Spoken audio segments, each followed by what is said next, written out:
Vamos começar a nossa análise de hoje mergulhando fundo numa questão que, olha, eu acho que muita gente sente, mas nem sempre consegue colocar em palavras. Sabe, por que a vida moderna, com toda a sua tecnologia e conexão, muitas vezes nos faz sentir tão sozinhos? Para entender isso, a gente não vai olhar para a nossa rotina de agora, não. A gente precisa fazer uma viagem pela longa história da nossa espécie. E a pergunta que vai guiar essa nossa jornada é exatamente esta: em que ponto da história a gente começou a se deixar de lado? A se sentir meio desconectado, sabe, da gente mesmo? E a resposta, como vamos ver, é muito mais complexa do que parece e não está só na nossa história pessoal, não. E aqui está a ideia central de tudo, o ponto de partida. Essa sensação de abandono não é uma falha nossa individual, não é sobre algo que fizemos de errado. É, na verdade, o resultado de uma mudança gigantesca no ambiente em que a gente vive. Foi uma verdadeira fratura na forma como os seres humanos sempre funcionaram juntos. Então, para entender essa fratura, primeiro a gente precisa entender o que foi que quebrou, certo?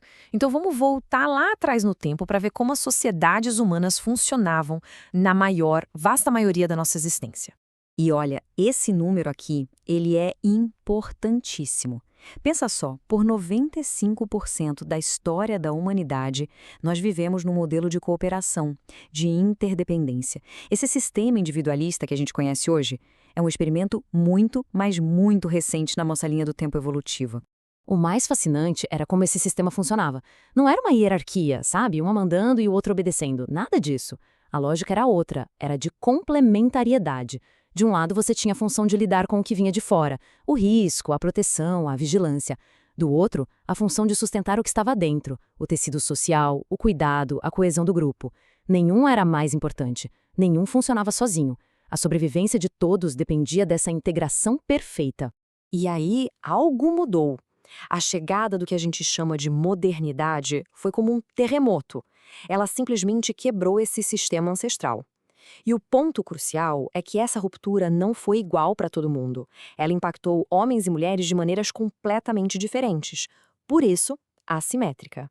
E o que causou essa ruptura não foi bem uma escolha, mas uma consequência do novo ambiente. A tal da segurança artificial, os muros, as portas, a tecnologia, tornou aquela função ancestral de proteção constante obsoleta.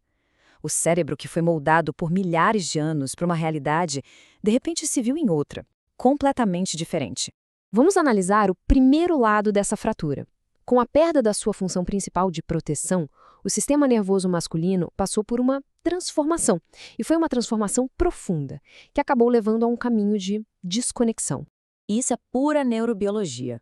Sem a necessidade daquela vigilância constante, o cérebro masculino basicamente tirou férias da sua função protetora. Só que, ao descansar da função, ele também se afastou do sentir. E na ausência daquele propósito funcional, o cérebro busca uma compensação, né? Aquele estado de alerta que mantinha presente foi trocado pela busca de estímulos rápidos, de dopamina fácil, coisas que não exigem vínculo nem presença de verdade. Agora, vamos olhar o outro lado da moeda, a experiência feminina. A função dela não sumiu, muito pelo contrário, ela se expandiu. E se expandiu tanto que se tornou insustentável.